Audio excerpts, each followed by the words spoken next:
En el árido sertón del nordeste brasileño, a finales del siglo XIX, surgió una comunidad que desafió todas las lógicas del poder. Un pueblo entero, construido en torno a un líder religioso, logró resistir durante años a las fuerzas del Estado brasileño, enfrentándose a ejércitos mucho más poderosos. ¿Cómo fue posible que un grupo de campesinos pobres y marginados pusiera en jaque a toda una república moderna? Todo comenzó con la figura de Antônio Conselheiro, un hombre enigmático.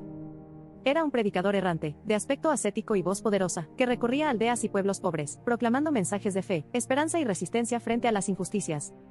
En una época en que la reciente República de Brasil aún buscaba consolidar su poder, sus palabras resultaban peligrosas. Hablaba de un mundo más justo, de valores cristianos radicales y de la lucha contra los abusos de terratenientes y autoridades. Para los marginados del sertón, era un profeta. Para el Estado, un agitador que amenazaba el orden establecido. Conselheiro fundó una comunidad en un lugar llamado Canudos, en Bahía. Allí comenzaron a llegar campesinos, ex-esclavos, indígenas y todo tipo de marginados. En poco tiempo, el poblado pasó de unas pocas chozas a convertirse en la segunda ciudad más grande del estado, con más de 25.000 habitantes. No había propiedad privada en Canudos, todo se compartía, la tierra se trabajaba en común, y la comunidad vivía bajo estrictos principios religiosos. Lo que para muchos era un refugio, para las élites brasileñas era una herejía peligrosa. Los periódicos de la época comenzaron a describir a Canudos como un nido de fanáticos, una amenaza para la república. Se decía que planeaban restaurar la monarquía, que acumulaban armas y que se preparaban para una guerra santa. Aunque en gran medida eran exageraciones o invenciones, sirvieron de justificación para que el gobierno decidiera actuar con dureza. En 1896, el ejército brasileño envió una expedición para someter al poblado.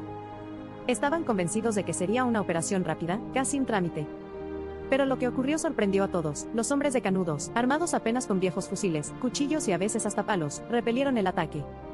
El ejército, humillado, tuvo que retirarse. Lejos de rendirse, las autoridades enviaron nuevas expediciones, cada vez con más soldados y mejor armamento. Pero una y otra vez, los campesinos de Canudos lograban resistir, utilizando el terreno árido y montañoso a su favor. Se trataba de una guerra desigual, un pueblo pobre contra la maquinaria militar de un estado moderno. Y sin embargo, el ejército de los descalzos, como se les llamó, parecía invencible. La fama de Canudos creció. Para algunos era una utopía en medio de la miseria. Para otros, una amenaza que debía ser destruida.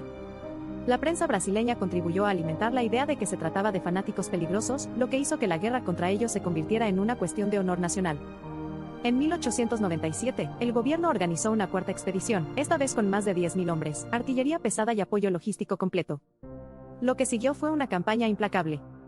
El sitio de Canudos duró meses, en los que la población resistió con hambre, sed y escasez de todo, aferrándose a su fe y a la figura de Conselheiro. La lucha terminó siendo una verdadera catástrofe. Cuando el ejército finalmente logró tomar Canudos, en octubre de 1897, el pueblo había quedado reducido a ruinas. Miles de hombres, mujeres y niños perecieron.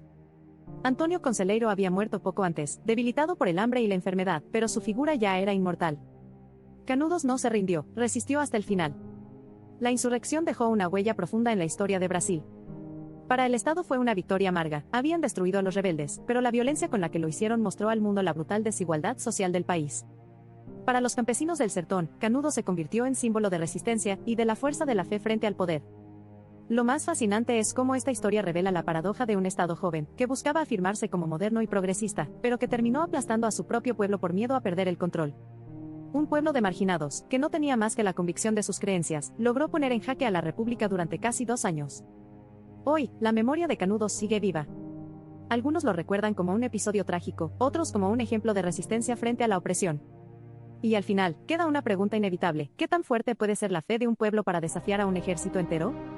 Si esta historia te pareció tan sorprendente como a mí, comparte tu opinión en los comentarios y no olvides suscribirte para descubrir más relatos que cambiaron el rumbo de la historia.